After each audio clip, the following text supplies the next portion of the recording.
Bismillahirrahmanirrahim.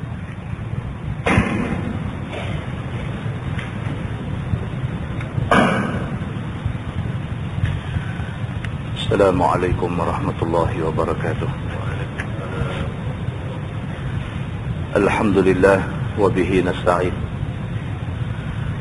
Asyhadu an la ilaha illallah wahdahu la syarika lah.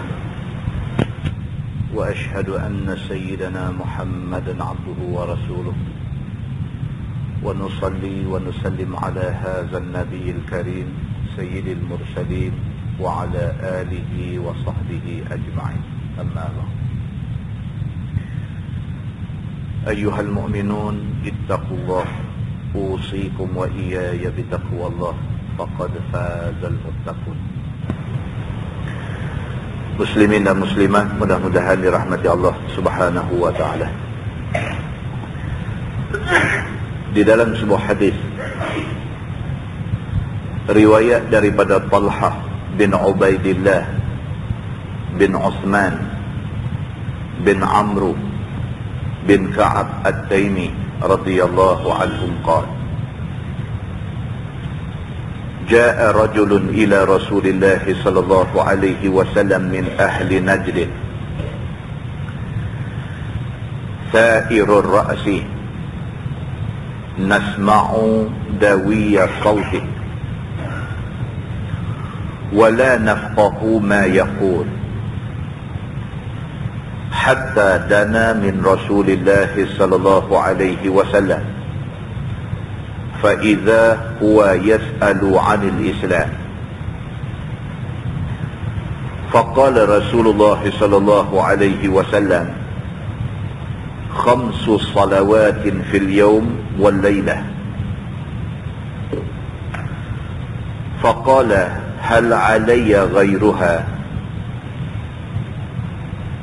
قال لا إلا أن تطوع فقال رسول الله صلى الله عليه وسلم وصيام شهر رمضان قال هل علي غيره قال لا إلا أن تطوع قال وذكر له رسول الله صلى الله عليه وسلم الزكاة فقال هل علي غيرها قال لا إلا أن تطوع فأدبر الرجل وهو يقول والله لا أزيد على هذا ولا أنقص فقال رسول الله صلى الله عليه وسلم أفلح إن صدق أو كما قال حديث صحيح muttafaqun alaih. Seorang sahabat yang bernama Talhah bin Ubaidillah radhiyallahu anhu menceritakan, kata Talhah, satu hari seorang laki-laki daripada penduduk Najd jumpa Nabi sallallahu alaihi wasallam. Waktu dia sampai di depan Nabi itu, hal keadaan rambut dia kusut dan teronyah. Sa'irur ra'si, keadaan dia rambut nampak kusut, teronyah. Nasma'u dawiya sautih wala nafqahu ma yaqul. Dia bercakap pun suara bunyi sengau berdengung sampai orang tak faham apa dia kata. Ini ceritanya. Seorang sahabat menceritakan, satu hari seorang laki-laki daripada penduduk Najd mai jumpa Nabi.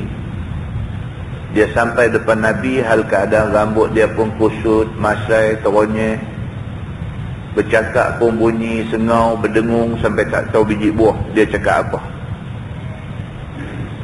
Hatta dana min Rasulillah sallallahu alaihi wasallam fa iza huwa yas'alu 'anil Islam. Dia mai rapat duduk dekat dengan Nabi sallallahu alaihi wasallam. Kemudian dia tanya Nabi tentang Islam. Dia kata, ya Rasulullah, Islam ni apa? Faqala Rasulullah sallallahu alaihi wasallam, 5 salawatin fil yawm wal laylah. Bila dia tanya Nabi, dia kata, ya Rasulullah, Islam ni apa? Nabi dalam nak menerangkan Islam ni, Nabi bagi satu penerangan, Nabi bagi satu penjelasan yang mudah faham. Nabi kata Islam ialah 5 salawat fil yawm wal laylah. Nabi kata Islam itu ialah kamu semayang 5 waktu siang malam. Tak payah susah-susah tuan-tuan. Kita kadang-kadang bila nak bercakap pasal Islam ni nak bagi susah. Buat seminar, buat conference tentang Islam, nak terang tentang Islam ni sampai lah orang tak faham. Kerana kita berpendapat, lagi boleh terang bagi orang tak faham, kita lagi ilmiah, kita lagi intelektual. Islam dia tak mau kaedah macam tu. Islam dia punya kaedah kira apa pun bagi orang mudah faham. Bahasa tak payah tinggi sangat, tak payah berbunga-bunga sangat, tak payah yang ni semua. Yang penting apa yang kita nak bagi tahu tu orang faham, message tu orang dapat, cukup. Bahkan ada hadis Nabi SAW melarang orang bila bercakap ni saja menyulit-nyulitkan fahaman orang pada dia. Nabi larang. Pasal orang yang bercakap, yang saja cari perkataan nak bagi sulit, nak bagi orang tak faham ni, dalam diri dia ada satu perasaan sombong. Maka Nabi tak mau benda macam ni. Lagi mudah cara yang ada dekat kita, maka cara tu kita kena guna. Macam mana cara nak bagi orang mudah faham benda yang kita nak bagi tahu? Bila orang ni, bila penduduk Najat ni mai jumpa Nabi SAW, dia tanya Nabi, apa dia Islam? Nabi jawab dekat dia mudah aja. Nabi kata Islam itu ialah 5 salawatin fil yawm wal laylah. Islam itu ialah sembahyang 5 waktu sehari semalam. Maknanya kalau satu orang kata dia Islam tapi tak pernah nampak dia sembahyang, Islamnya diragui, begitu. Cara mudah nak kenal orang tu Islam ataupun tidak ialah dia sembahyang atau tidak. Faqala, maka kata orang yang tanya Nabi ni, dia kata hal alayya ghairuha, ada lagi tak sembahyang lain daripada yang 5 waktu ni? Qala la, Nabi kata tak ada dah. Illa an tatawwa, melainkan kalau kamu buat lain daripada hak 5 waktu ni, itu sunnah. Nabi kata hak fardu 5 ni aja, subuh, zuhur, asar, maghrib, isya. Ini yang Islam suruh. Yang fardunya yang ni. Kalau nak buat lebih daripada tu, nak buat semayang lain daripada hak 5 waktu ni, Nabi kata illa an tatawwa, itu sunat, tidak diwajibkan ke atas kamu. Faqala Rasulullah sallallahu alaihi wasallam, Nabi sambung penerangan dia tentang Islam. Nabi kata Islam juga ialah wasiyamu syahri Ramadan. Nabi kata Islam juga ialah kamu puasa bulan Ramadan.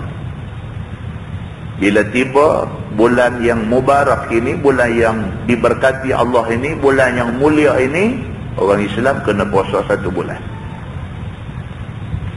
Faqala hal alayya ghairuha, dia ni tanya Nabi lagi. Dia kata ya Rasulullah, ada tak puasa lain selain daripada Ramadan? Qala la, Nabi kata tak ada dah. Illa an tatawwa, melainkan kalau kamu buat juga puasa lain daripada Ramadan, itu puasa sunat. Nabi kata.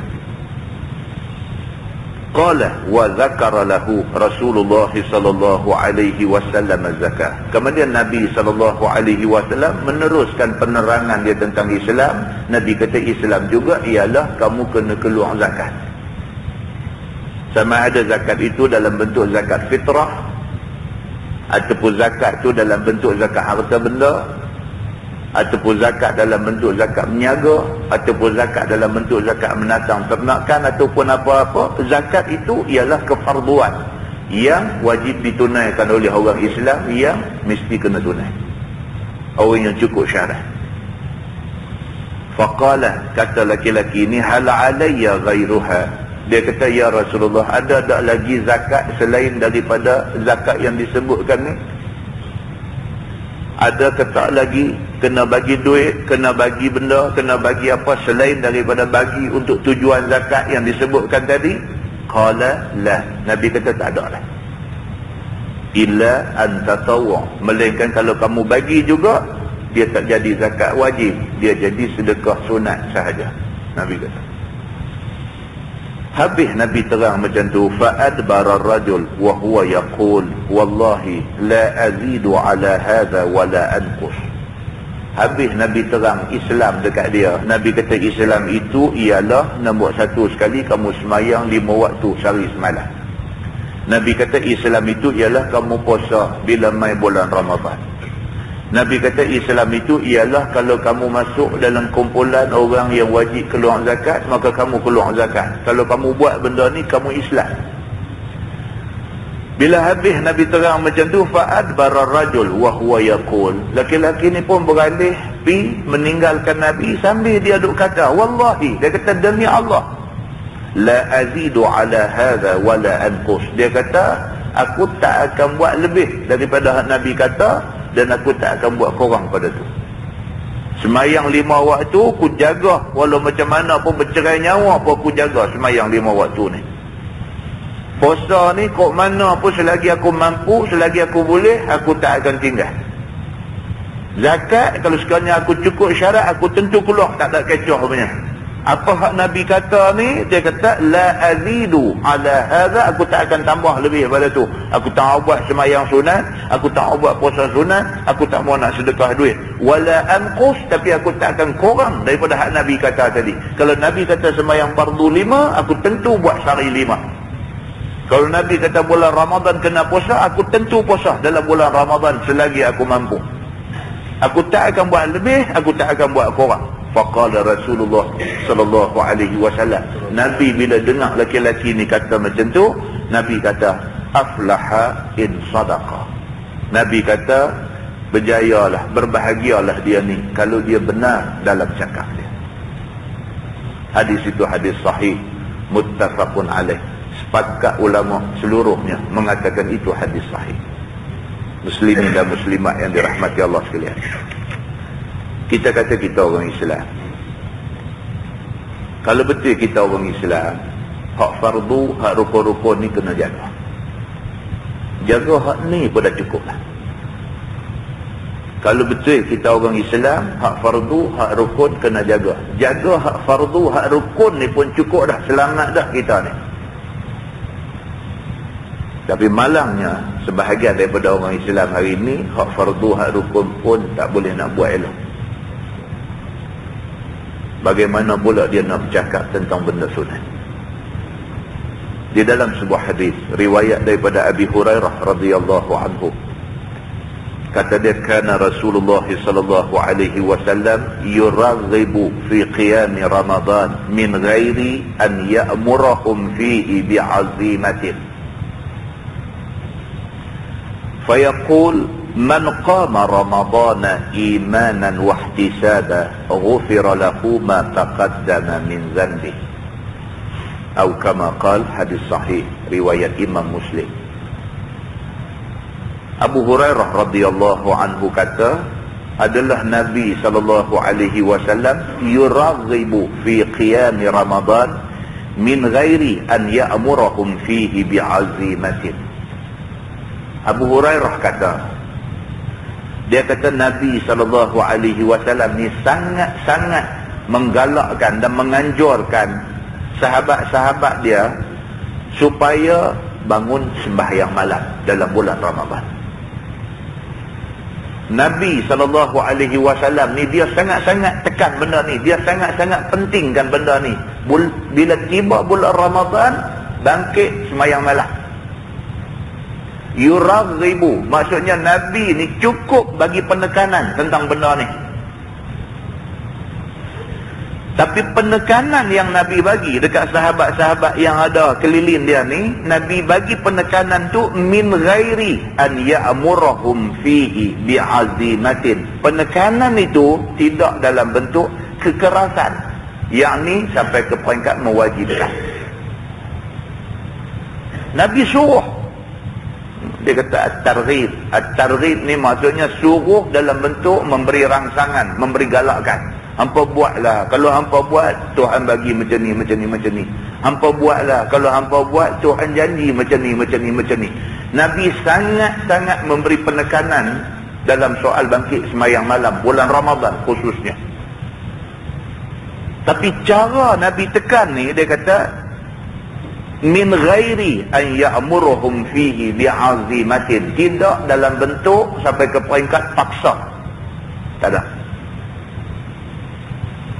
Fayaqul, Nabi kata dekat sahabat dia, man qama ramadana imanan wa ihtisaba ghufira lahu ma taqaddama min zanbi. Nabi kata, siapa yang bangun berdiri dalam bulan Ramadan pada waktu malam kerana didorong oleh keimanan dia dan didorong oleh perasaan ingin mendapatkan keredaan Tuhan, maka Allah akan ampunkan dosa-dosa dia yang pendahulu. Nabi kata begitu. Nabi kata, aku nak cakap banyak tak mau, cuma nak cerita dekat hampa satu je. Siapa yang dalam bulan puasa dia rasa nak bangkit semayang malam, perasaan nak bangun semayang malam ni disebabkan oleh dua benda. Yang pertama, semata-mata kerana dia kata dia beriman dengan Tuhan, maka dia nak bukti keimanan dia. Yang kedua, kerana dia nak cari keredaan Tuhan. Kalau dia bangkit semayang malam kerana dua benda ni, kerana dia rasa dia beriman dan dia nak buktikan dia beriman dengan bangun waktu orang lain tidur. Yang kedua, kerana dia nak Allah redha dia, maka kerana tu dia bangkit semayang malam. Allah tak ada janji lain dekat dia. Nabi kata, melainkan ghufira lahu ma taqaddama min dhanbi. Allah ampun dosa dia dulu-dulu.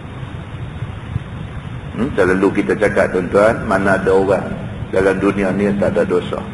Mana ada orang tak ada dosa? Dengan Tuhan, berapa banyak dosa kita? Dengan mak bapak kita, berapa banyak dosa kita? Kita tahu, kita tak tahu. Kita senarai, kita tak senarai. Kita catat ke, kita tak catat ke, wallahu a'lam. Tapi kita, mak bapak kita berapa kali terentak hati, kecil hati dengan kita. Terentak hati dia dekat kita, kecil hati dia dekat kita, tu dosa kita dengan dia, dosa kita dengan dia, dosa kita dengan Allah Subhanahu wa ta'ala. Kita berumah tangga kita dengan isteri kita, takkan tak ada dosa. Dengan anak-anak kita, takkan tak ada dosa. Dengan jiran keliling rumah kita, takkan tak ada dosa. Kita duk kerja dengan kawan-kawan sekerja, satu pejabat dengan kita, takkan kita tak pernah ada dosa. Mana kita nak buat, apa kita nak buat, macam mana cara kita nak selesaikan dosa-dosa kita ni semua ni. Sama ada dosa yang kita buat secara sedar, ataupun dosa yang kita buat tak sedar. Kita berdosa ni, macam mana cerita? Tuan-tuan, kita semua pun dah faham, dosa tak boleh selesai melainkan dengan mendapat kemaafan daripada orang yang kita buat dosa. Kita tak dapat kemaafan daripada dia, akhirat esok kita ditahan kerana nak selesai masalah kita dengan dia. Kita dah berapa kali baca hadis, kalau kambing sama kambing pun jadi hal dalam dunia ni, akhirat esok kena qisas. Kambing ada tanduk dengan kambing tak ada tanduk jadi masalah. Kambing ada tanduk, tanduk kambing yang tak ada tanduk sakit, dia tanduk balik, kawan ni tak sakit kerana dia tak ada tanduk. Maka di sisi Allah, benda ni akan diselesaikan di hari akhirat esok. Allah akan tumbuhkan tanduk pada kambing yang di atas dunia dulu tak ada tanduk. Allah akan suruh dia tanduk balik kambing bertanduk yang tanduk dia dulu. Kalau kambing Allah Subhanahu wa ta'ala suruh selesaikan balik benda ni di akhirat, tuan-tuan ingat kita terlepas. Tuan-tuan ingat kita boleh lepas kita buat zalim ke orang, kita buat naya orang, kita buat tahana ke orang, kita fitnah orang, kita jatuhkan nama baik orang, kita buat macam-macam benda cerita tak betul tentang orang dan sebagainya, dengan kerana mulut kita orang tu merana, menderita, menanggung akibat daripada kejahatan mulut kita. Tuan-tuan ingat benda ni kita mati tutup buku selesai. Semua ni kena dijawab depan Allah Subhanahu wa ta'ala. Nak jawab depan Allah dalam keadaan kita tak settle benda ni di atas dunia, macam mana susah tuan-tuan. Sedangkan masa tu memang masa susah. Masa dibangkitkan yaumul ba'ts, hari kebangkitan semula di padang mahsyar ini hari susah. Bukan hari senang, hari susah. Hari manusia dihimpun pada satu tempat, hari kaki berdiri atas kaki, hari matahari duduk sejengkal atas kepala, hari manusia tenggelam dalam air peluh sendiri, hari manusia duduk ditahak di tengah panas, tak ada air walau sejerit pun nak minum. Hari itu hari susah. Dalam susah tu macam-macam benda duk main kat kita, kita nak kena selesai satu, maka bertambah-tambah susah. Tiba-tiba mai bulan puasa, Nabi SAW kata, man qama ramadhana imanan wahtisaban, barang siapa yang bangkit semayang malam dalam bulan puasa ni, bangkit kerana tuntutan keimanan dan kerana nak cari keredaan Allah, ghufira lahu ma taqaddama min dhanbi, Allah Subhanahu wa ta'ala ampun dosa-dosa dia yang terdahulu. Tidakkah ini merupakan janji baik daripada Allah Subhanahu wa ta'ala? Muslimin dan muslimat yang dirahmati Allah sekalian, saya pesan kepada diri saya dan kepada tuan-tuan semua, kita manfaatkan bulan Ramadan hendak mai tak berapa hari lagi ni. Kita manfaatkan. Hari ni dah hari Selasa depan memang dah duduk dalam bulan Ramadan dah. Hari ni hari Selasa depan tentu dah duduk dalam bulan Ramadan. Panjang umur kita akan duduk dalam bulan yang penuh keberkatan. Jangan lepas peluang keberkatan yang dijanjikan Allah Subhanahu wa ta'ala yang ada di dalam bulan itu. Mudah-mudahan betul-betul Ramadan kali ini menjadi Ramadan yang Allah memberi keampunan dosa kepada kita semua, insyaAllah. Mudah-mudahan mukadimah itu memberi manfaat kepada kita semua. Kita menggunakan tafsir Juz'u Ammah.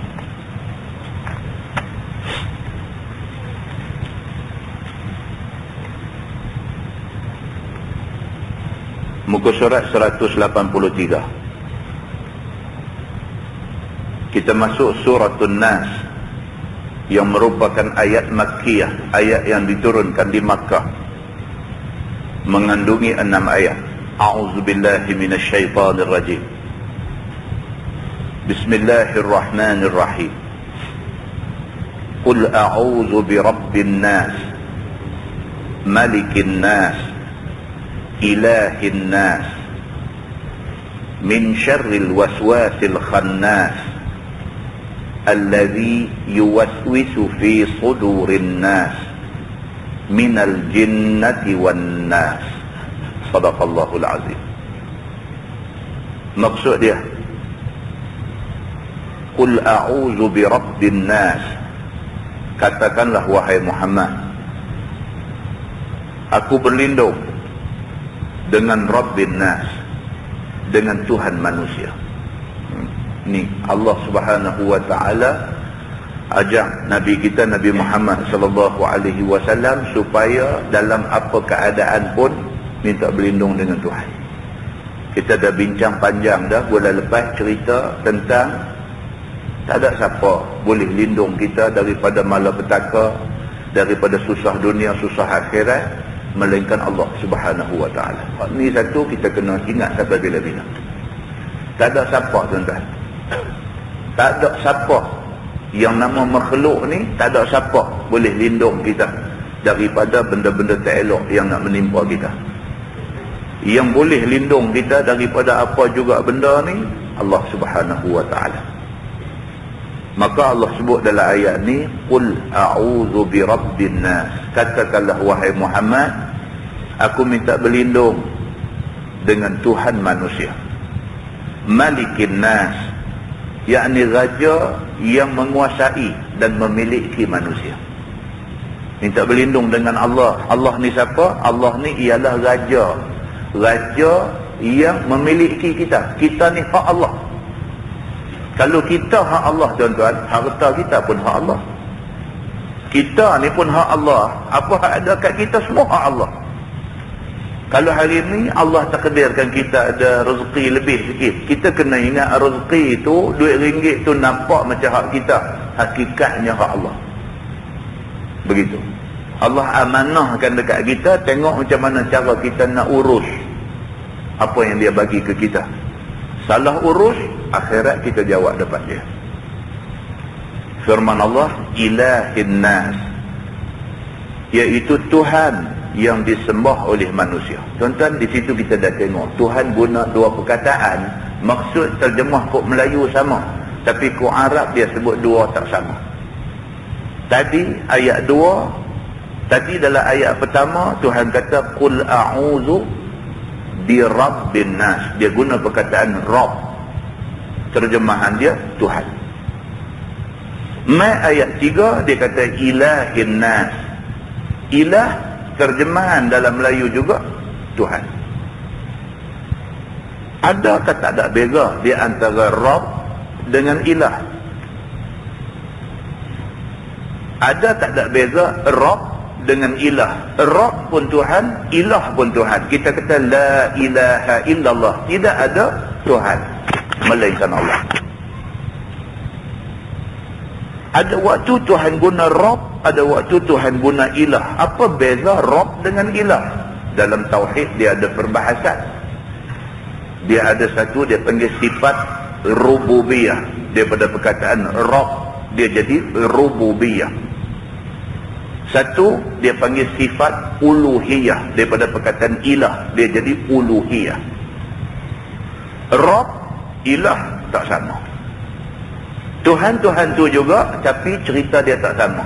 Rabb maksudnya Tuhan yang memiliki, yang mencipta, yang buat ni segala-gala benda hak mata kita tengok nampak. Langit siapa buat? Allah, Tuhan Rabbul Alamin. Rabb yang mencipta langit, Rabb yang mencipta bumi, Rabb yang mencipta hujan, pokok-pokok, gunung ganang, air laut, sungai, tasik dan sebagainya. Rabb, sifat rububiyah Allah. Kita mengaku bahawa Allah ada kuasa buat benda-benda ni semua. Tapi bila kata uluhiyah Allah, kita menerima Allah sebagai satu-satunya kuasa yang berhak di dalam menentukan undang-undang. Kita menerima Allah saja yang boleh menentukan undang-undang yang kita nak guna pakai di atas dunia ni. Kalau kita terima, kita ada menerima sifat uluhiyah Allah. Orang kafir tangning dia punya selek dia. Kita pitanya orang bukan Islam, ini langit siapa buat? Dia cakap Tuhan juga buat. Tuhan juga buat. Dia mengaku kata Tuhan ada kuasa buat langit, buat bumi, buat laut, buat bukit. Dia mengaku. Kita kata habis tu pasal apa? You tak mau ikut ni Tuhan punya suruh. Dia tak mau ikut. Dia tak terima uluhiyah Allah. Dia mengaku dunia ni Tuhan buat, tapi hak Tuhan suruh dia buat, dia tak mau buat. Dia tak mengaku, dia tak mengiktiraf uluhiyah Allah. Kita orang Islam, rububiyah Allah kita kena terima, uluhiyah Allah kita terima. Kita bukan sahaja mengaku kata semua kita nampak ni Tuhan buat, bahkan kita kena mengaku bahawa apa juga Tuhan suruh dalam Quran kita akan ikut. Kita ada rububiyah, kita ada uluhiyah. Kita menerima rububiyah Allah, kita menerima uluhiyah Allah Subhanahu wa ta'ala. Maka dalam surah yang kita baca ni, surah An-Nas ini, Allah guna dua perkataan ini, yang dua-dua orang Melayu terjemah Tuhan. Kata Allah, ilahin nas, minta berlindung dengan Allah, Tuhan yang disembah oleh manusia. Min syarril waswasil khannas, kita minta berlindung dengan Allah daripada kejahatan waswas yang pergi datang. Dia kata kita minta berlindung dengan Allah daripada sifat waswas yang diumai dalam diri kita ni. Yang waswas ni khannas, dia tak stop, dia non-stop. Setan tuan-tuan tak pernah putus asa duk serang kita. Dia serang kita, kita kuat. Kita duk lawan dia. Kita duk kata astagfirullahalazim. Kita duk kata astagfirullahalazim. Apa ni syaitan ni? Dia surrender, Ustaz. Surrender bukan bermakna kalah, tetapi surrender untuk nak melancarkan serangan yang berikutnya. Saat kita lemah, kita lalai, kita leka, kita teralik sikit, kita pergi buat benda dosa dan sebagainya, dia attack pula kali kedua. Bila dia attack pula, kebetulan kita tengah lemah, dia dapat kita. Maka syaitan yang tak berhenti-henti duk serang kita, duk attack kita, duk nak memperdayakan kita, duk nak mengalahkan kita, nak suruh kita turut dia dan sebagainya ni, Allah sebut dalam Quran, allazi min syarril waswasil khannas, daripada kejahatan syaitan. Yang syaitan ini sentiasa menimbulkan waswas. Satu, yang kedua al-khannas, yang sentiasa duk serang kita tanpa reti jemu. Begitu. Allazi yuwaswisu fi sudurin nas. Dan daripada kejahatan waswas yang pergi datang, yang mewaswaskan dada manusia. Dia duk kacau kita. Ada orang kena kacau lagi teruk. Sampai ke peringkat dia duk fikir. Dia kata, Tuhan ni siapa buat dia? Ada orang kena kacau sampai ke tahap tu. Ada orang kena kacau setakat segan nak semayang aja. Ada. Itu kira tak ada apalah, ramai orang kena yang tu. Tengok masuk waktu Zuhur 1:04, balas tak lagi. Pukul 2 tak semayang lagi. Badan lagi Asar dah ada pukul 4:23. Pukul 4 tak semayang Zuhur lagi. Ini duk kena syaitan.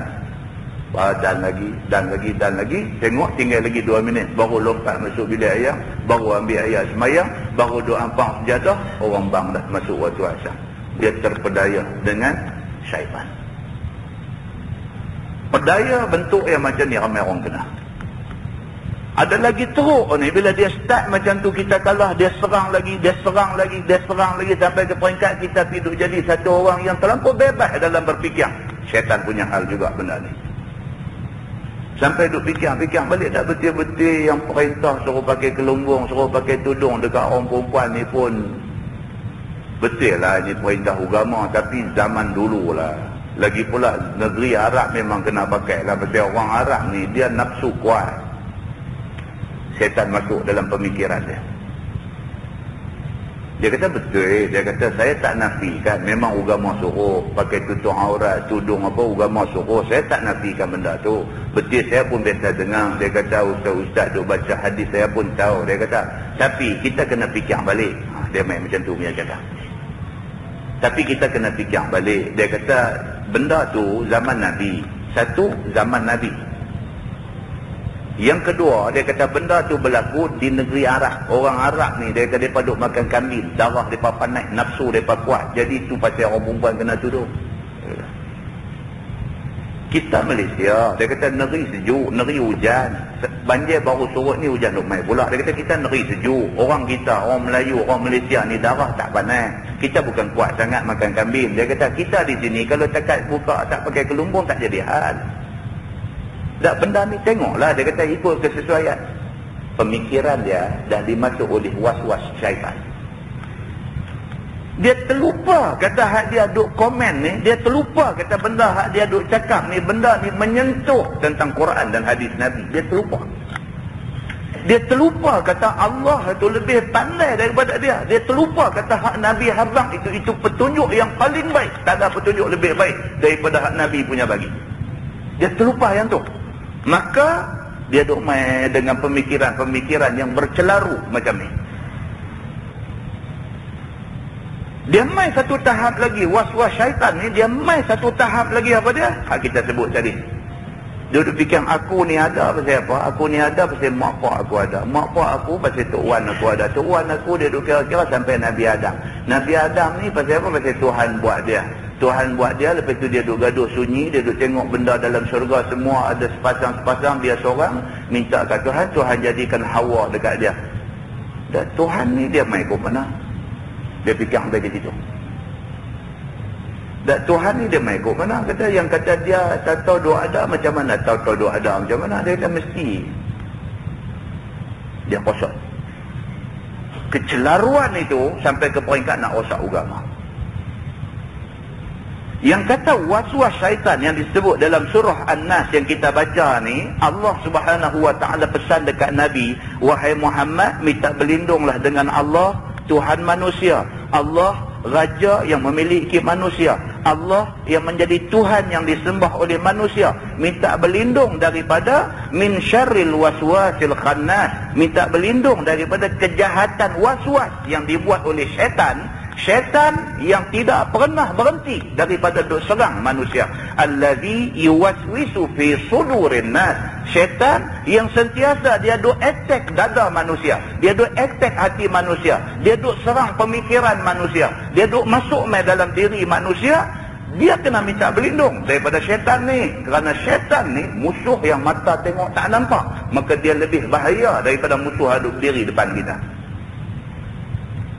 Kita kalau musuh mai berdiri depan kita, senang. Kita nampak dia. Kita boleh lari daripada dia. Tapi syaitan, iblis, kita tak nampak dia. Tapi dia ada dalam diri kita. Maka akhirnya kita terpedaya dengan dia. Allah kata, minal jinnati wan nas. Daripada syaitan jin dan syaitan manusia. Ayat ujung dalam surah An-Nas ini Allah bagi satu peringatan yang lebih mengejutkan lagi. Allah kata syaitan, iblis ini bukan sahaja daripada kalangan jin yang mata tengok tak nampak, tetapi syaitan juga ada dalam rupa manusia. Muslimin dan muslimat yang dirahmati Allah. Bulan lepas kita dah baca dah apa fadilat 3 qul ini. Qul huwallahu ahad, qul a'udzu birabbil falaq, dengan qul a'udzu birabbin nas. Bulan lepas kita dah baca bagaimana Nabi SAW menjadi amalan dia. Bila nak tidur, Nabi duduk dulu dekat tempat dia nak tidur ni.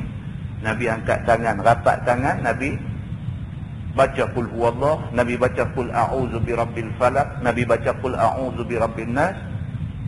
Nabi embuih ke tangan dia, kemudian Nabi sapu muka, sapu kepala, sapu bahagian depan badan semua, sapu bahagian belakang mana yang tersampai oleh tangan Nabi. Nabi sapu itu semua.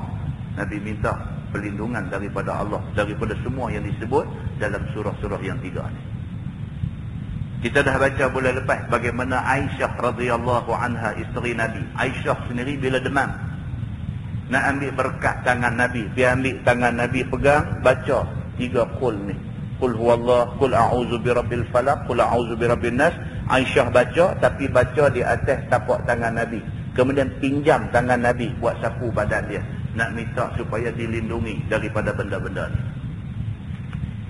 Dan kita dah baca pada bulan lepas dalam surah Al-Alaq, dalam surah Al-Falaq, qul a'udzu birabbil falaq ini, bagaimana Allah suruh Nabi SAW minta berlindung daripada benda-benda yang mata kita tengok nampak. Di antaranya min syarri ma khalaq, daripada kejahatan benda-benda yang Tuhan buat. Kita dah baca bagaimana kita disuruh minta berlindung dengan Allah daripada gangguan harimau yang Allah buat. Jangan sampai kita menjadi mangsa baham harimau. Minta berlindung daripada Allah daripada nyamuk Aedes hak Tuhan buat. Jangan sampai kita menjadi mangsa kepada nyamuk Aedes. Kita juga baca bulan lepas wa min syarri ghasiqin idza waqab, minta berlindung dengan Allah daripada waktu malam, yang pada waktu malam ni 1001 benda boleh jadi. Minta berlindung dengan Allah daripada kebakaran yang mungkin jadi pada waktu malam kita tengah lena. Minta berlindung dengan Allah daripada kecurian yang mungkin jadi, sedangkan itu waktu malam, waktu kita rehat, orang masuk mencuri, letak pisau, letak senjata di badan kita. Minta berlindung daripada Allah daripada pembunuhan yang mungkin jadi pada waktu malam. Bulan lepas juga Tuhan kata wa min syarrin naffatsati fil 'uqad, minta berlindung dengan Allah daripada orang-orang yang berniat jahat, nak embuih simpulan ataupun ikatan persahabatan supaya terongkai. Kita dengan satu kawan kita, kawan baik, satu third party, satu pihak ketiga tak senang tengok kita baik dengan dia. Dia main dengan jarum-jarum karat dia dan sebagainya. Akhirnya terlerai ikatan yang dah diikat sekian lama dengan kawan kita ni. Maka minta berlindung daripada orang yang seumpama ni. Orang yang berniat nak merosakkan hubungan baik di antara kita dengan kawan kita. Wa min syarri hasidin idza hasad. Dan kita minta berlindung dengan Allah daripada mana-mana orang yang hasad dengki kepada kita semua. Itu semua adalah musuh-musuh yang mata tengok nampak. Mai malam ni dalam surah An-Nas, Allah suruh kita minta berlindung dengan dia. Minta berlindung dengan Allah daripada musuh yang mata tengok tak nampak. Iaitu iblis, syaitan, jin dan sebagainya.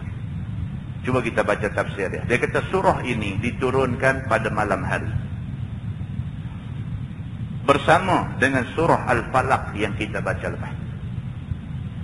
Sebagaimana sudah kita terangkan dulu dengan hadis yang diriwayatkan oleh Imam Muslim, Imam At-Tirmizi, An-Nasai dan lainnya.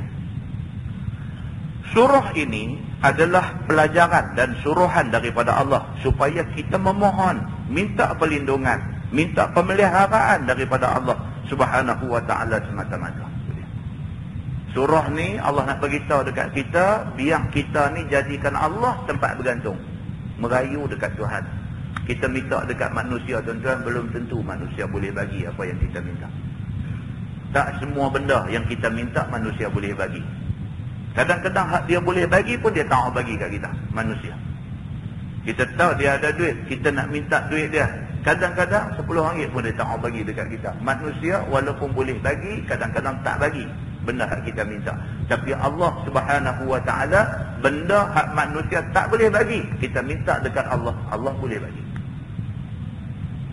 Muslimin dan muslimat yang dirahmati Allah sekalian, dan minta pertolongan kepadanya, yakni kepada Allah, untuk menolong kejahatan besar pada kita yang menyamai kejahatan yang tersebut pada surah yang lepas. Minta tolong kepada Allah supaya Allah lindungi kita daripada kejahatan-kejahatan yang kita baca bulan lepas dengan yang kita baca pada malam ini. Tidak sahaja menyamai kejahatan yang tersebut dahulu itu, tetapi lebih bahaya lagi disebabkan biasa manusia lupa ataupun tak rasa kejahatan itu dengan segera. Biasa manusia tak mempedulikan kejahatan yang tersebut pada surah ini kerana datangnya daripada pihak syahwat.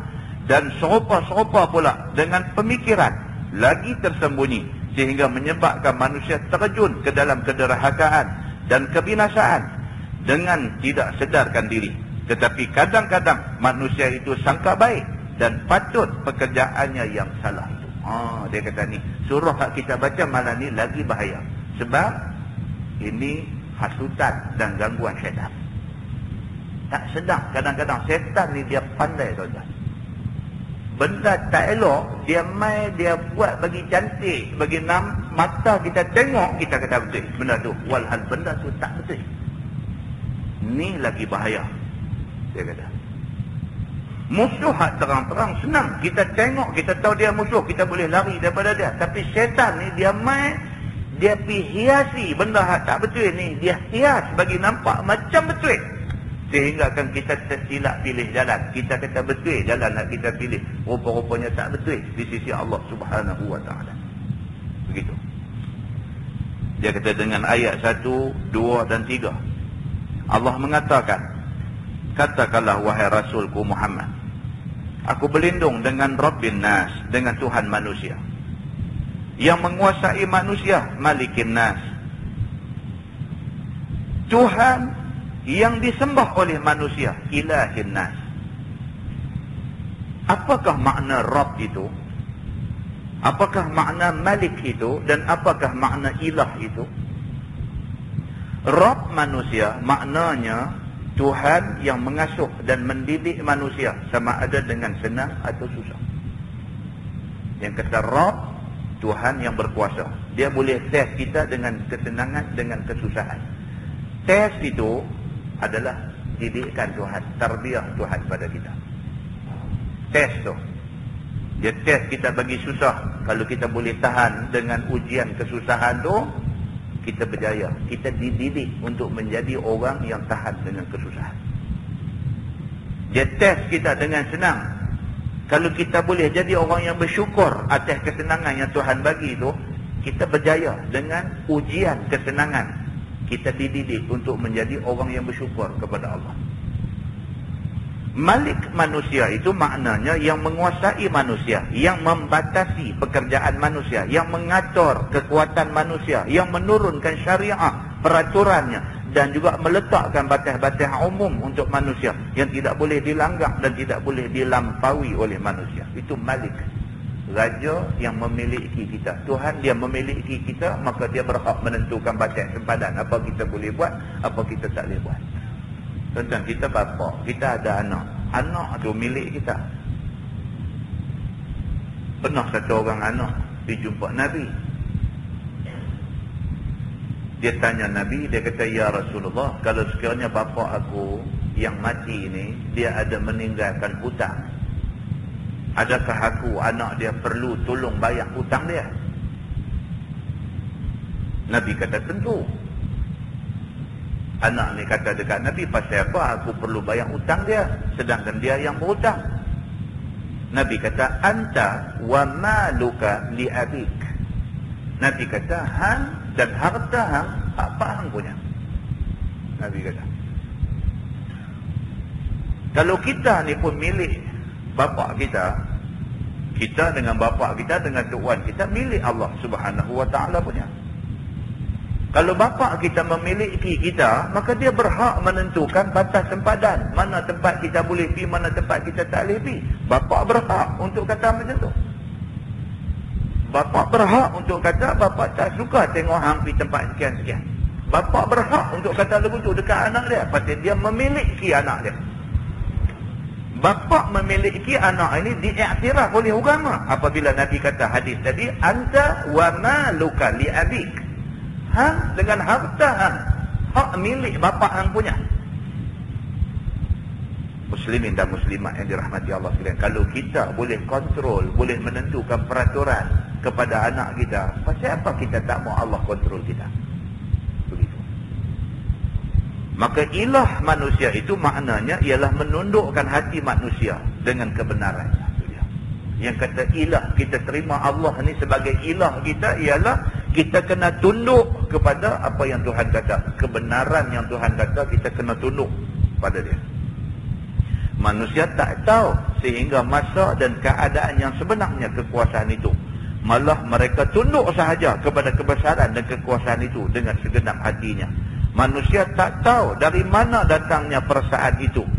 Ilah manusia yang maknanya diterang itulah merupakan sembahan yang disembah oleh manusia dengan sebenar-benar. Kadang-kadang dia kata sebahagian besar manusia ni, dia pun tak tahu pasal apa dia sembah Tuhan. Dia pun tak tahu. Tapi yang dia tahu, dia duk sembah Tuhan. Dia pun tak tahu pasal apa dia sembah Tuhan. Ramai jenis macam ni.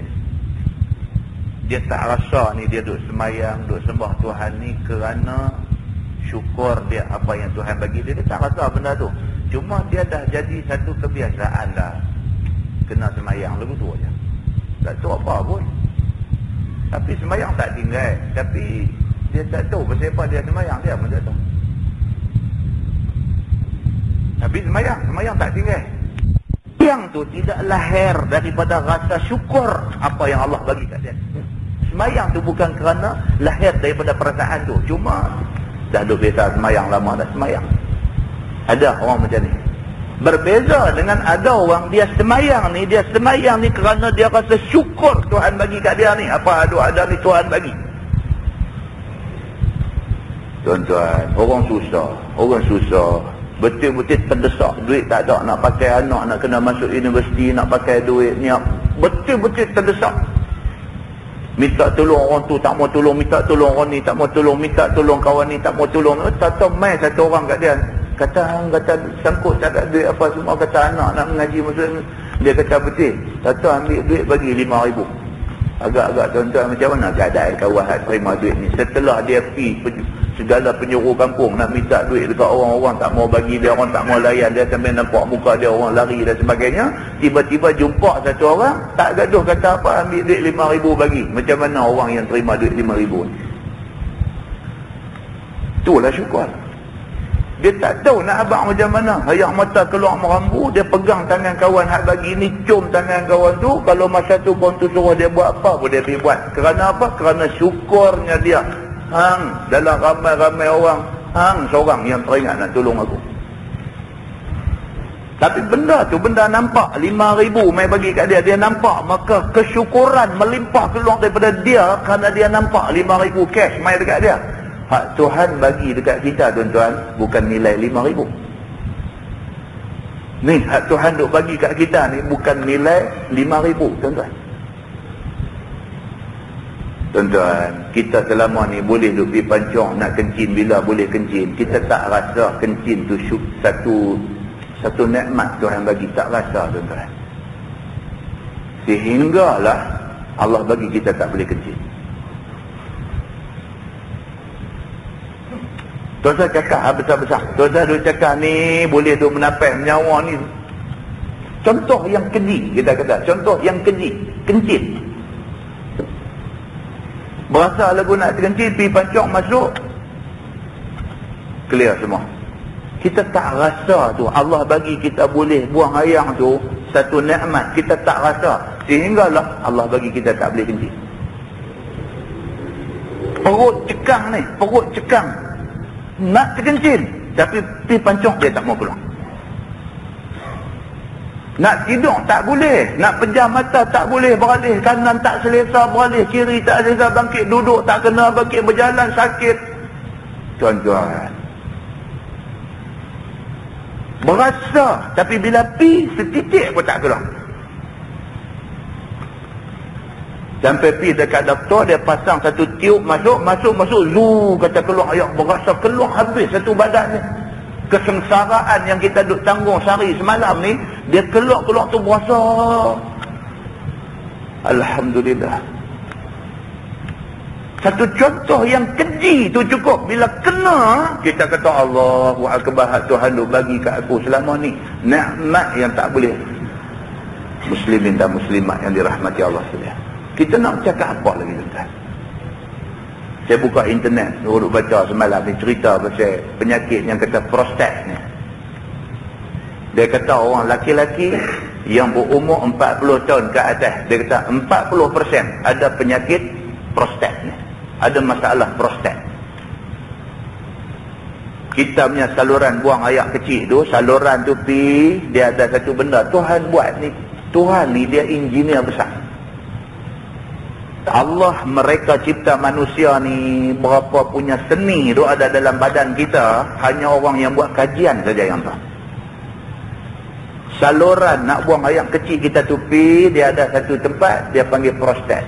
Tempat tu kelang air mazi. Kelang air mazi asal-asal dia. Tapi dia kata oleh kerana ada setengah, khususnya orang laki-laki, dia kata bila berasa nak buang air kecil, duk tahan, tak mau buang. Duk berasa kata tak puasat lagi, duk tahan tu tak bagus. Kita duk tahan tu tak bagus, boleh menyebabkan benda tu yang kata prostat tu, benda tu dia boleh jadi rosak. Dia rosak dalam bentuk dia bengkak. Bila dia bengkak, dia hindik saluran yang nak buang air kecil kita tu, dia hindik. Bila dia hindik, saluran tu jadi sempit. Bila sempit, air nak keluar daripada pundi-pundi kencing pergi sangkut tu. Dalam sana air dah himpun dah, urin ni, air kencing nak keluar ni dah terhimpun, dia nak keluar tak lepas pasal prostat ni dah bengkak. Bengkak pasal kita yang buat dia bagi jadi bengkak. Dia kata orang laki-laki umur 40 tahun ke atas, 40% akan kena prostat ni. Masa umur 40 tak apa, kita ada riang lagi, kita boleh tahan, boleh kuat lagi. Dia main umur 50, main umur 60, dia main umur 70. Bila benda ni dah jadi problem dekat kita. Yang tu yang pergi hospital, dia jolok getah masuk dengan kampit tu gantung. Allahu Akbar. Masa tu baru kita tahu rupa-rupanya kesihatan yang Allah bagi dekat kita ni tak reti nak cerita nikmat dia macam mana. Kalau yang tu saja kita faham, cukup tuan-tuan. Kita semayang ni bila sujud ni, Allah yang mengetahui betapa syukur kita kepada Allah. Nabi Muhammad SAW manusia yang sangat faham tentang benda ni. Maka Nabi bukan saja semayang fardu, Nabi bangkit semayang malam bengkak kaki. Sampai Aisyah duk tunggu Nabi nak tidur ni, duk tak tidur, duk semayang. Sampai Aisyah kata dekat Nabi, ya Rasulullah, dia kata, apalah kamu ni sampai macam ni punya susah payah duk ibadat dekat Tuhan, sedangkan Tuhan dah kata kamu diampunkan dosa yang dulu dan yang kemudian. Apa hal yang hidup semayang sampai bengkak-bengkak kaki? Nabi jawab simple aja. Nabi kata apa? Afala akunu abdan syakura. Nabi kata, salahkah aku nak jadi hamba yang bersyukur pada Tuhan?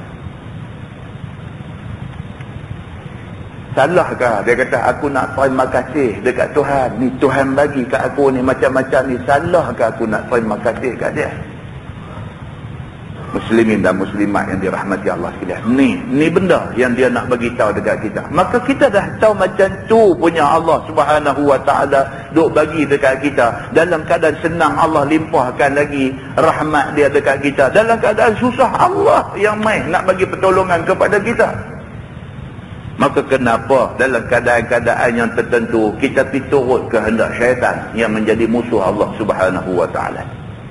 Kata dia pada ayat 4 dan 5, Allah menerangkan kejahatan apa yang akan diminta perlindungan kepada Allah daripadanya, iaitu daripada kejahatan wah-wah syaitan yang pergi balik. Dia kata, minta berlindung dengan Allah Subhanahu wa taala daripada was-was syaitan, yang was-was syaitan ini dia non-stop, dia tak berhenti, dia duk mai duk pergi balik. Kita kuat, dia tarik diri kan. Kita lemah, syaitan masuk balik. Kita tak kuat, dia masuk balik. Kita perkuat balik diri kita, dia undur sat. Dia undur, bukan dia pi, dia undur sat, tengok kita lemah, dia serang balik. Macam ni syaitan. Tuan-tuan, Nabi SAW, dia adalah hadis riwayat daripada Anas bin Malik radhiyallahu anhu. Anas kata Nabi malam tu beriktikaf di masjid. Kemudian isteri Nabi Safiyah mai cari Nabi di masjid. Mai jumpa Nabi, cakap. Safiyah nak balik. Nabi teman Safiyah nak balik, nak hantar balik ke rumah. Rumah pun tepi masjid aja. Waktu Nabi duduk berjalan dengan Safiyah, keluar daripada masjid, duduk berjalan nak pergi ke bilik Safiyah ni, terserempak dengan dua orang sahabat Ansar. Gelap lah masa tu, mana ada karan, mana ada elektrik, gelap. Dia keluar daripada masjid, dalam perjalanan nak balik ke rumah tu, dalam keadaan gelap samak-samak ni, terserempak dengan dua orang sahabat Ansar. Sahabat ni bila nampak Nabi dengan satu orang perempuan, mereka macam nak lari. Nabi bila sedang sahabat ni nampak dan sahabat ni macam nak lari, Nabi kata dekat dua-dua sahabat ni, Nabi kata jangan lari. Nabi kata jangan lari, innaha Safiyah. Akhirnya Nabi kata jangan lari, ini yang bersama dengan aku, ni Safiyah, isteri aku. Nabi kata lagu tu. Sahabat Ansar ni bila dengar macam tu, mereka pun tak syok lah. Mereka kata dekat Nabi, mereka kata subhanallah ya Rasulullah, maha suci Allah ya Rasulullah, takkanlah kami nak ingat buruk dekat kamu.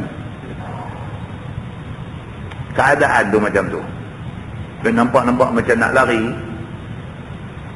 Nabi takutlah, tak lagi kalau tak diberi penjelasan awal-awal, tak lagi cerita nanti duk keluar pergi sana sini. Tak sangka Nabi pun satu yang duk merendah pula. Walhal itu perempuan isteri Nabi. Tapi orang, yang kata orang ni tuan-tuan, yang kata orang ni memanglah dia cukup syok lah buat cerita-cerita yang macam ni. Dia pun tak tahu secara pasti, dia pun tak tahu secara jelas apa benda, tapi dia suka hidup buat andaian buruk terhadap benda yang dia nampak. Tengok Nabi jalan dalam bayang-bayang, dalam samak-samak gelap tu, nampak dia jalan dengan satu perempuan, dia nak lari. Nabi tahan, Nabi kata, jangan lari. Nabi kata, innaha Safiyah, ni Safiyah, isteri aku. Nabi kata, dia pun kata subhanallah ya Rasulullah, subhanallah ya Rasulullah, tak sekala kami nak ingat buruk dekat kamu.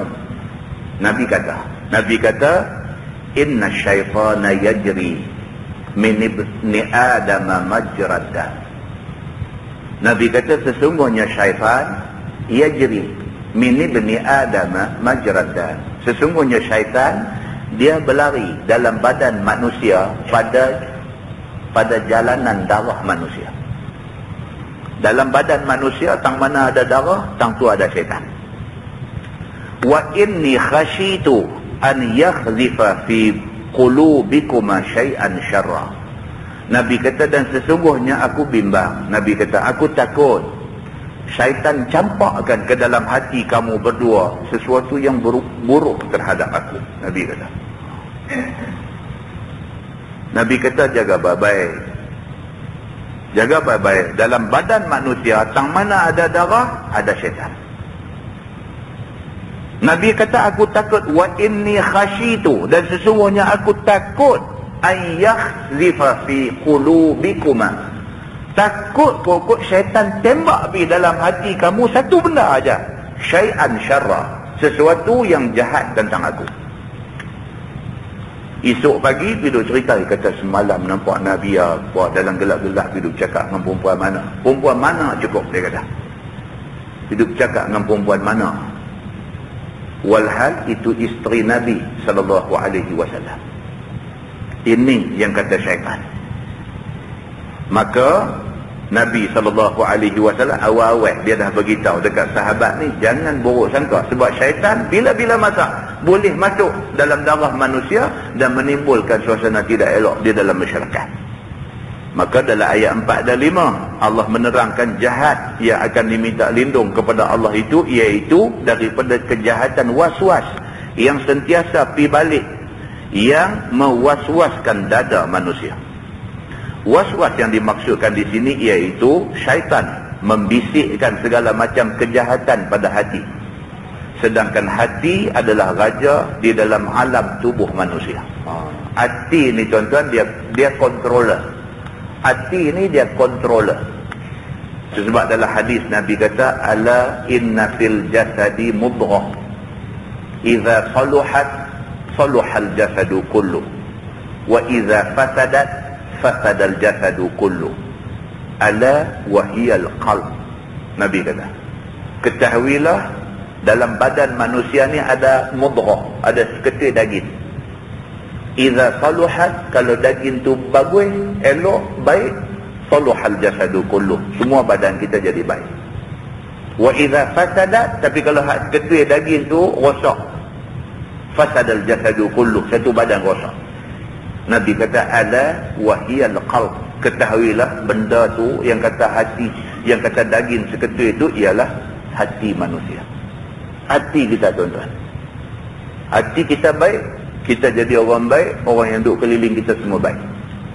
Hati kita rosak, hati kita jahat, hati kita busuk, kita rosak, dan orang duduk keliling kita akan rosak sama. Ini yang disebut sebagai tafsir dalam surah yang kita baca ni. Dia kata was-was ataupun bisikan syaitan itu adalah khannas, artinya pergi balik. Ada setengah tafsir dia kata khannas ini nama syaitan. Nama syaitan di antaranya ialah khannas. Maknanya bila akal manusia yang dibisikkan itu bangun, yakni sedar dan memikirkan akibat kesudahan kejahatan apa-apa yang dibisikkan itu, maka bisikan itu bersembunyi. Dan berhentilah syaitan daripada meneruskan pekerjaan ketika itu. Syaitan ni bila dia try nak rosakkan kita, kita sedang. Bila kita sedang, dia ghostan balik.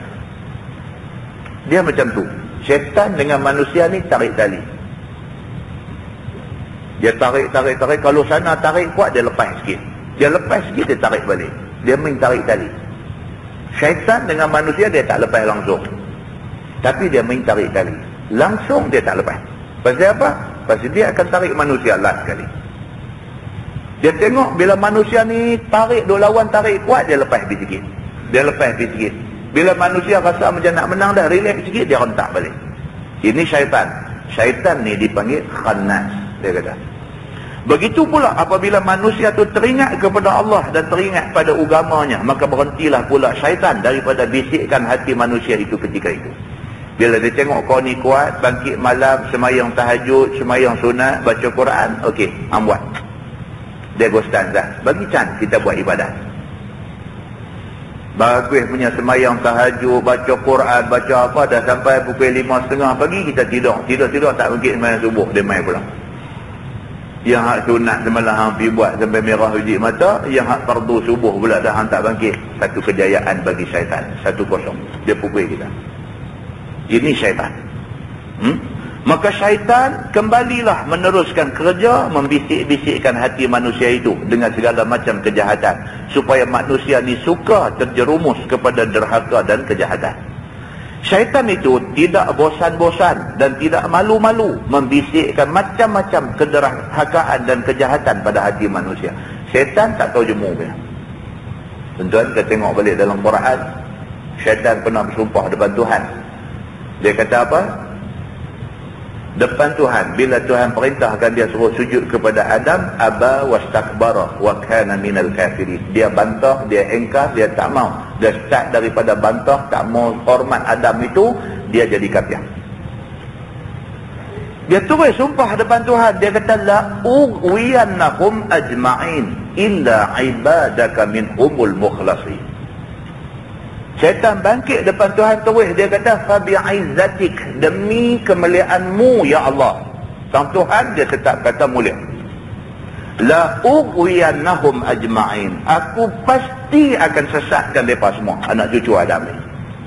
Illa ibadaka minhumul mukhlasin, melainkan hamba-hambamu yang betul-betul ikhlas. Aku tak boleh buat apa kat dia, tak apa. Hak lain aku pulang. Depan Tuhan dia bangkit bercakap macam tu. Maka mana mungkin syaitan nak lepas kita selamat daripada terus di atas jalan kebenaran. Dia tentu tak mau tengok kita selamat atas jalan kebenaran. Dia nak kita pergi terjun dalam gaung neraka sama dengan dia. Maka supaya manusia daripada kecilnya sampailah matinya buat derhaka dan buat jahat pada Tuhan, dia mau macam tu. Kalau boleh daripada kecil-kecil sampai tua dalam keadaan bantah Tuhan. Jangan pernah sekali juga berbuat taat dan kebaikan. Berbagai akal dan berbagai ikhtiar digunakan oleh syaitan untuk nak menjayakan pekerjaannya tu. Dia ada 1001 helak, 1001 cara untuk nak merosakkan manusia. Tuan-tuan tengok muka surah 185, terus tengok di bawah tu. Dia kata hendaklah kita sekalian yang cinta dan sayang kepada diri turut dengan sepenuh-penuh hati apa yang dipesan Allah dalam Quran pada beberapa ayat di bawah ini. Dia terus nak buat kesimpulan tentang pesanan Allah dalam Quran. Di antaranya firman Allah, a'udzubillahi minasyaitonirrajim, innasyaitana lakum aduwwun fattakhidhuhu aduwwa innama yad'u hizbahu liyakunu min ashabis sa'ir. Sadaqallahul azim. Surah Fatir ayat 6. Maksudnya sungguh-sungguh setan itu musuh kamu. Tuhan sebut dalam Quran, inna syaitana lakum aduwwun, sesungguhnya syaitan musuh kamu. Fattakhidhuhu aduwwa, maka hendaklah kamu sangka dan kamu pandang syaitan itu musuh kamu. Dah tahu dah syaitan ni musuh, jangan duk ingat dia kawan. Macam tu. Maka jangan percaya apa yang dibisikkan oleh syaitan. Syaitan seru ataupun mengajak golongan ataupun pengikutnya hanya supaya pengikut-pengikutnya jadi ahli neraka. Itu saja. Matlamat dia satu saja. Dia nak pedaya kita supaya kita sama dengan dia dalam neraka itu. Firman Allah lagi, a'udzubillahi minasyaitonirrajim, ya ayyuhallazina amanu dukhulu fis silmi kaffah wa la tattabi'u khutuwatis syaitan innahu lakum aduwwum mubin.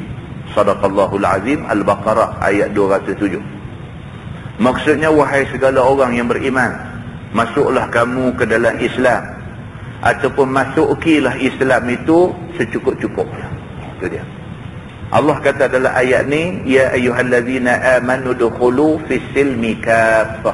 Wahai orang yang beriman, kalau betul kamu beriman, kamu terima Islam 100%. Itu maksud dia. Kita tak mau ambil Islam dari segi nak menikah saja. Kita tak mau ambil Islam dari segi kenuri kenara kahwin saja. Kita tak mau ambil Islam dari segi nikah cerai saja. Kita tak mau ambil Islam dari segi sembahyang puasa zakat saja. Tapi kita nak ambil Islam dalam bentuk package yang sempurna. 30 juzuk Quran tu apa Tuhan kata, itu kita kata. Begitu. Sekali-kali jangan kamu turut apa jua langkah ataupun ajakan syaitan itu. Lain daripada tu, kalau mai doa abang kata Quran ni pun bukan boleh ikut semua. hadis Nabi ni pun bukan semuanya. Kalau duk main macam ni punya bisik-bisikkan, potong bang. Astagfirullahalazim, kata ni syaitan nak main perosak aku. Potong bang. Ada satu orang duk telefon saya tak berhenti-henti. Tak habis-habis masalah dia ni. Masalah ni, dia punca dia satu engineer duk kerja di satu Kelang. Sahabat kita ni. Kelang sudah hantar dia pergi kos di Tokyo, di Jepun. Jadi masa pergi sana, tuan-tuan, cerita Tokyo, cerita Filipin, cerita Hong Kong, cerita jenis negeri macam ni, makanan memang problem lah. Makanan memang problem. Macam mana kita di Malaysia ni kalau goreng kuih tiaw, kalau goreng mi, kita duk bubur daging lembu, macam itulah mereka di sana. Kuih tiaw, mi, nasi goreng apa pun, dia nanti bubur ke bawah pendek. Itu macam kita duk makan daging lembu, macam tu mereka duk makan daging tu di sana. Jadi bila hantar pergi kos sampai 6 bulan ni, 6 bulan tuan-tuan. Orang nak jaga, jagalah. Nak jaga ni daripada sini dia perkejap dah dengan seronding, dengan apa semua bawa pergi dah. Dengan rice cooker beli sendiri sana, masak nasi, tanak nasi, dia sanggup makan dengan telur goreng apa semua, bawa daripada sini ni. Macam-macam benda dia rasa dia tak mau nak jadi ralat ni, dia tak mau. Dia jaga pada hak nak jaga. Hak jenis cincai ni, hak jenis halal balai ni pun ada. Dia kata nak buat macam mana? Dia buat begitu. Dia kata nak buat macam mana? Dia kata darurat. Dia nak senang kalau orang nak isytihar kafiu ni. Nak jadi kafiu, nak jadi mageran ni bukan senang tuan-tuan. Dia senang-senang nak isytihar darurat ni. Kerana Kelang hantar dia pergi kursus sana 6 bulan, kerana tu dia terus nak declare kata dia darurat, jadi dia boleh jalan semua. Jangan. Jadi ringkas ceritanya, dia dah pergi sana, takat boleh jaga, hak mana tak boleh jaga tu dia kata Tuhan faham. Dia kata Tuhan faham. Jadi dia dah makanlah benda-benda yang macam-macam ni semua, yang tak patut makan. Macam manakah dah habis kursus, dah balik mai sini, dah kerja, dah apa, dah masuk kerja balik. Kawan mula duk mengaji balik agama ni, duk dengar-dengar, dia main serabut. Dia main serabut. Itu duk telefon. Ustaz ni macam kes saya ni kira macam mana? Kita kata kes macam mana? Saya ni serabut kat saya dah. Serabut lagu mana jadi lagu nak cerita hak jadi. Saya dah makan dah benda-benda ni semua, saya dah makan. Ni lah ni saya balik, saya duduk semayang pun tak boleh. Ustaz, semayang pun kadang-kadang nampak datang duduk main depan saya. Dia jadi kacau Ustaz, dia jadi kacau ni. Jiwa saya betul dia kacau lah ni. Ustaz fikir tengok benda ni kalau kena tangan kita pun nak kena duduk samak ngayang tanah apa ni. Saya telan makan ni. Saya minta ampun, saya bertobat, saya teriak apa semua pun saya rasa tak clear benda ni duduk ada dalam badan saya ni. Tentu boleh bayang dia punya susah hati serabut. Kita kata tak apalah, benda tu lepas lah sudahlah. Kita kata lah, tobat, minta ampun dekat Tuhan, habis. Mudah-mudahanlah Allah ampun kita kerana benda tu berlaku dalam keadaan kita sebenarnya pun jahil. Habis, selesai. Minta ampun kat Tuhan. Lepas tu clear bang, saya fikir ada benda tu. Tapi ni saya duduk semayang ni lagu mana ni? Ni yang kata waswasil khannas ni. Dia duduk main. Alladhi yuwaswisu fi sudurin nas. Yang duduk jadikan waswas di dalam sudur, di dalam dada-dada manusia. Dia duduk main tuan-tuan. Kita pun cuba tenangkan dia, convince dia ada apa semua, dan sampai dia rasa okey. Dia rasa okey, Ustaz terima kasih banyaklah, apa saya susah hati lah benda. Kita fikir dah benda tu. Habis cakap dengan saya ni, letak telefon, benda ni selesai. Ingat dalam hati, Allah terima dah. Kita dah taubat dah, Allah terima, cukup. Lepas start daripada saat lagi, seterusnya kira kita ibadat macam biasa. Tak mau ingat dah benda ni semua. Terima kasih lah Ustaz, apalah semua. Selang sehari telefon pula. Selang sehari telefon pula. Ustaz, saya abang dia ke Ustaz ni sampai saya sembahyang ni duduk terbayang depan saya ni tokong lah apa. Dia nampak ni allazi yuwaswisu fi sudurin nas ni, dia duduk main. Dia dah cuba buang dah benda tu, cuba buang dah, tolak dah, habis dah, aku tak mau dah benda ni, aku dah tahu hari tu aku betul-betul silap, aku menyesal, taubat, minta ampun apa semua kira clear dah. Dia masuk jarum malu, dia masuk main dia jarum malu ya. Betul ke Tuhan boleh clear semua ni? Masuk. Sabut balik pula dah. Betul ke dia kata hang makan babi yo. Dia jadi kacau balik pula macam mana ni apa semua. Ustaz, saya susah Ustaz macam ni. Ustaz betul cakap Ustaz ni duduk sembahyang ni sampai duduk nampak macam ni, macam tokong-tokong ni duduk nampak main Ustaz. Kita kata yang tu syaitan. Syaitan dia nak perosak kita macam tu lah. Kita pun abang macam tu. Saya dah kata dah hari tu macam ni. Dia bila dia dengar kita duduk cakap ni, terima kasih Ustaz, nampak cantik boleh. Terima kasih Ustaz, saya lega sikit brother. Kita kata dah, saya tak mau lega lah ni, selang 1-2 hari telefon saya pula, tak mau macam tu. Tutup cerita ni, tutup lah ni juga kata. Terima kasih Ustaz, sabar, insyaAllah saya buat ni. Esok telefon pula, esok aja telefon pula. Sampai kita pun tengok nak buat dia pun nak takut. Apa lagi kita nak kata kat dia, apa lagi? Tapi dia tak boleh selesai dengan was-was ni. Dia tak boleh selesai. Macam tu lah tuan-tuan, manusia yang biasa buat dosa besar. Macam tu lah. Bukan semua orang bila dia buat dosa besar dia menyesal benda ni tutup dah. Ada orang sampai nak habis umur, sampai nyawa nak terbit, nak cerai daripada badan, gampang ni duk main lagi. Itu sebab tuan-tuan kita kata awal-awal jangan hidup terlibat dengan dosa ni.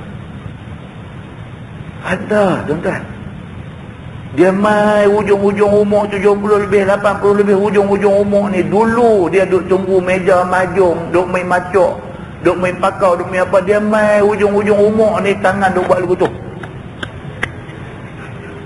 tangan duk buat lagu tu. Sampai aib anak bini ni, keluarga jadi aib. Orang main duduk ziarah tengok dia sakit, dia duduk buat lagu tu. Lepas tu duduk buat bercakap ni apa ni, hang tipu aku. Dia duduk buat lagu macam dia duduk di meja majung dulu ni. Dia duduk di meja main pakau dulu ni. Dia main tuan-tuan. Itu hak kita nampak. Hak kita tak nampak. Duk kacau dalam fikiran dia, Allah yang mengetahui. Dia duduk main balik tu gambar lama dia apa, dia buat dosa besar apa dia buat dulu semua. Dia duduk main kacau balik. Tu sebab tuan-tuan, awal-awal abang, benda ni semua jangan hidup terlibat daripada awal. Jangan hidup terlibat pada awal. Bila dia mai penghujung ni, kita duk mai kacau macam ni tuan-tuan. Allah, Tuhan saja yang mengetahui. Susahnya kita ni, nyawa nak bercerai keluar ni, dengan kita duk kelam kabut dengan benda ni, Allah yang mengetahui. Tapi ada manusia yang buat dosa macam-macam ni semua, Allah bantu dia. Pasal Tuhan sebut dalam Quran, wallazina jahadu fina lanahdiyannahum subulana. Tuhan kata, dan orang yang bermujahadah sungguh-sungguh pada jalan kami, nak cari keredaan Allah, lanahdiyannahum subulana, kami tunjuk kepada mereka jalan kami. Bila Allah tunjuk jalan kebenaran, Allah padam semua benda yang tak elok dia buat dulu. Dia betul-betul tenang sampai akhir hayat dia, dia dapat ketenangan hati. Dia bercerai nyawa dalam keadaan dia redha menghadap Allah. Ada tuan-tuan. Muslimin dan muslimat yang dirahmati Allah sekalian. Maka Allah sebut dalam ayat ni, masuk dalam Islam ni, udkhulu fis silmi kaffah. Masuk dalam Islam ni, masuk semua sekali. Firman Allah lagi, ya ayyuhallazina amanu la tattabi'u khutuwati syaitan wa man yattabi' khutuwati syaitan fa innahu ya'muru bil fahsya'i wal munkar. Sadaqallahul azim, surah An-Nur ayat 21. Maksudnya, wahai sekalian orang mukmin, sekali-kali jangan kamu turut ajakan syaitan. Siapa turut ajakan syaitan, maka celakalah dia dunia akhirat. Tuan-tuan tengok ayat Quran. Mula-mula Tuhan kata, ya ayyuhallazina amanu la tattabi'u khutuwati syaitan. Wahai orang yang beriman, jangan sekali-kali ikut jalan syaitan. Wa may yattabi' khutuwati syaitan, siapa yang dah ikut jalan syaitan, fa innahu ya'muru bil fahsya'i wal munkar, dia kena ingat syaitan tak ada benda lain melainkan hak dia ajak tu fahsya' dan munkar, keji dan juga kemungkaran. Syaitan tak ajak pergi jalan keredaan, kok mana pun last jalan kemungkaran. Maka siapa yang dah turut ajakan syaitan, celaka dia dunia akhirat. Kerana sungguh-sungguh syaitan itu suruh buat keji dan buat benda mungkar. Lagi dia kata firman Allah, wa imma yanzaghannaka minasyaitani nazghun fasta'iz billah innahu sami'un alim. Sadaqallahul azim, surah Al-A'raf ayat 200. Ayat yang sama juga dalam surah Fussilat ayat 36. Macam tu juga, wa imma yanzaghannaka minasyaitani nazghun fasta'iz billah innahu huwas samiul alim. Sama juga. Maka dia kata bila kamu berasa adalah hatimu ajakkan syaitan nak menarik dan nak menyuruh kamu buat derhaka, maka dengan segera minta berlindung kepada Allah dengan sepenuh hatimu. Kalau kita berasa macam syaitan nak tarik kita, astagfirullahalazim, ni syaitan punya hal, aku tak mau ikut, potong macam tu. Sungguh-sungguh Allah Tuhanmu mendengar lagi mengetahui apa-apa yang jadi atas dirimu. Tuhan tahu apa yang jadi dekat kita. Nak suruh syaitan tak mau main kacau kita tak boleh, dia mesti main. Apa yang kita perlu buat bila main, astagfirullahalazim, ini syaitan punya jalan, aku tak mau pergi. Macam tu. Maka Allah dengar lagi mengetahui kekurangan tenaga dan daya upaya kamu, maka melindungi dirimu daripada yang sedang terjadi itu, dan mendengar lagi mengetahui permohonan kamu, minta perlindungan Allah Subhanahu wa taala itu. Selagi mana kita duk minta melindung dengan Allah, Allah akan lindung kita. Allah tahu keupayaan kita kat mana, tapi kalau kita mengaku la haula wala quwwata illa billahil aliyil azim, kita selalu duk sebut yang tu, tak ada daya upaya, tak ada kekuatan kita ni, melainkan kalau sekiranya Allah Subhanahu wa taala Tuhan yang maha kuat membantu kita. Kita tak ada daya upaya. Setan aja. Setan boleh perdayakan kita bila-bila masa, melainkan kalau Allah bantu kita, dia tak boleh buat apa kat kita. Yang ni kena selalu sebut. Dia kata wallahu a'lam bimuradi, tamat tafsir surah An-Nas. Wallahu a'lam. Tak ada nak habis. Sebab suratul Fatihah tu ada 2, 3, 4, 5 lah, 10 muka surat. Jadi insya-Allah panjang umur, Allah bagi kelapangan masa, kita jumpa selepas raya insya-Allah. Surah Al-Fatihah ni pun tuan-tuan, kita banyak cerita doa ada dalam surah Al-Fatihah ni, dan kita akan tengok apa fadilat, apa kelebihan yang ada dalam surah Al-Fatihah ini sehinggakan dia dipanggil Ummul Kitab. Fatihah ni dipanggil Ummul Kitab. Ummu mak, ibu. Al-Kitab, kitab, Quran. Fatihah dipanggil Ummul Kitab, dipanggil ibu Quran. Bahkan dia bukan sahaja ibu Quran, dia ibu kepada semua kitab samawi.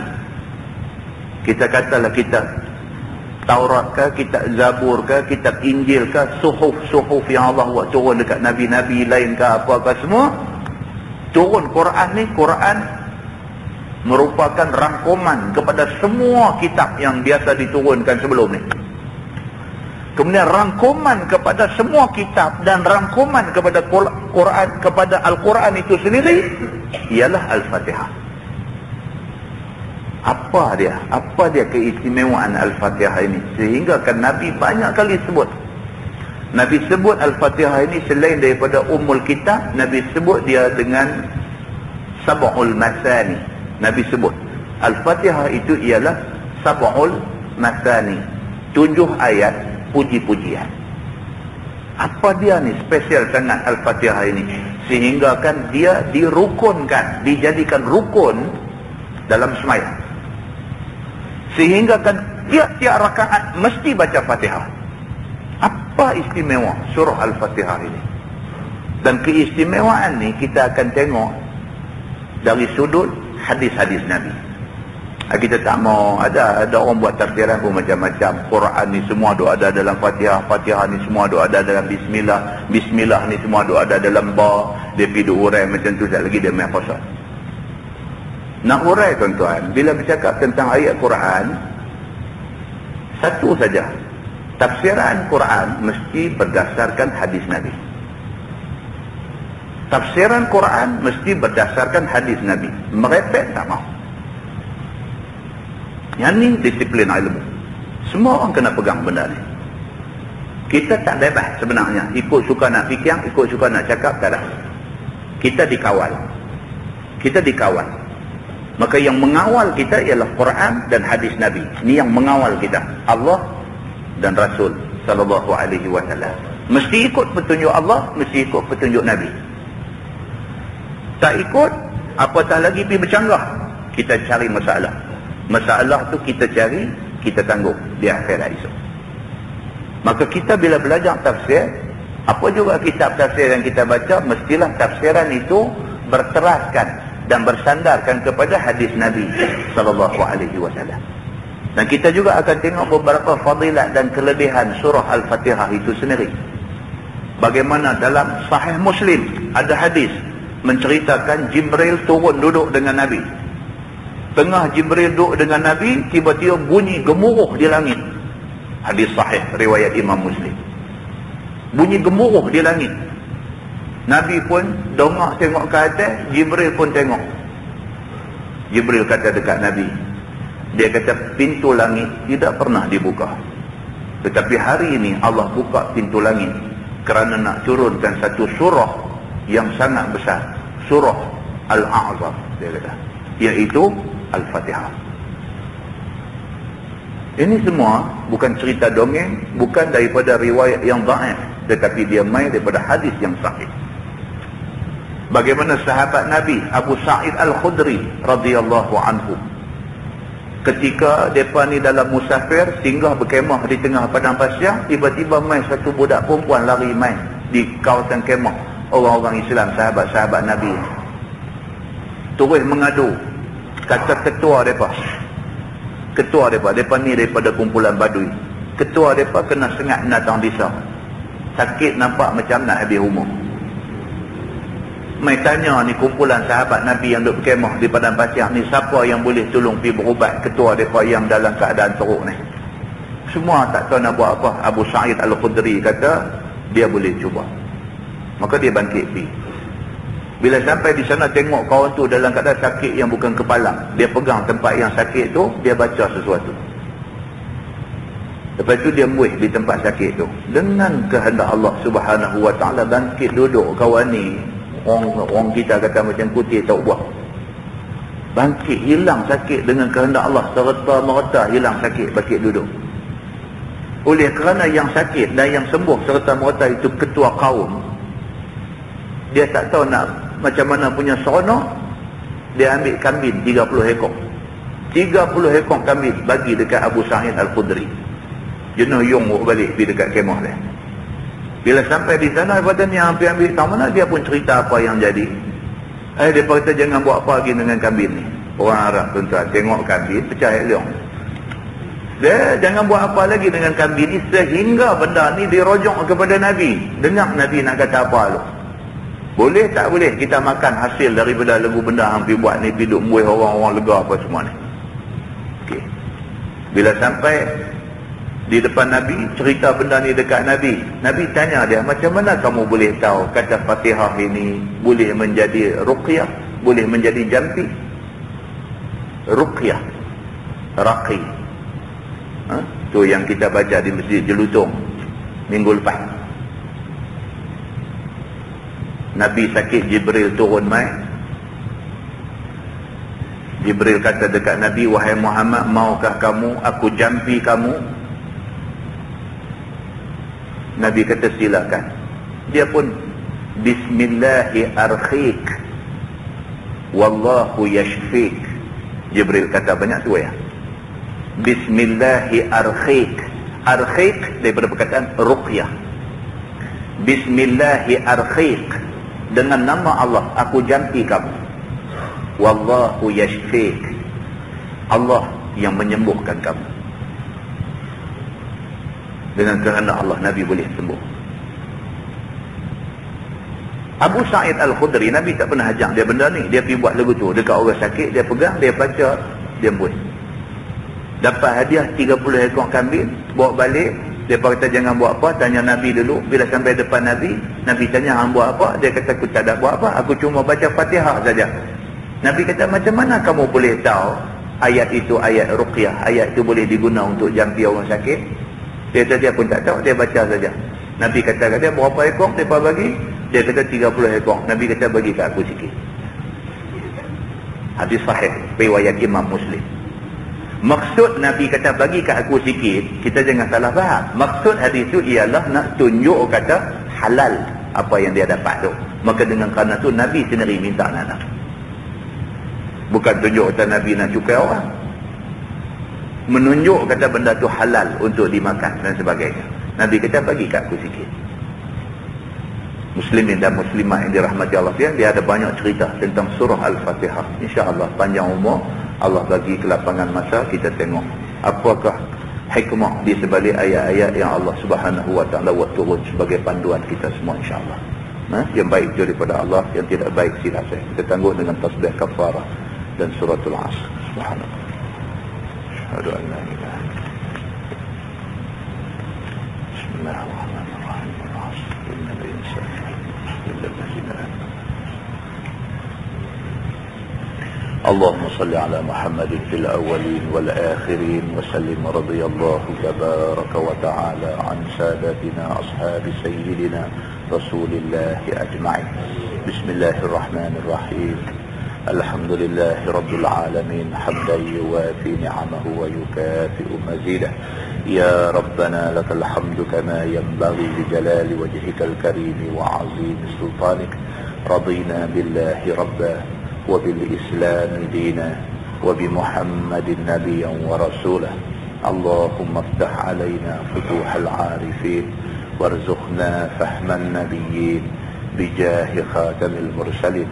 اللهم فقهنا في الدين وعلمنا التأويل واهدنا صراطك المستقيم.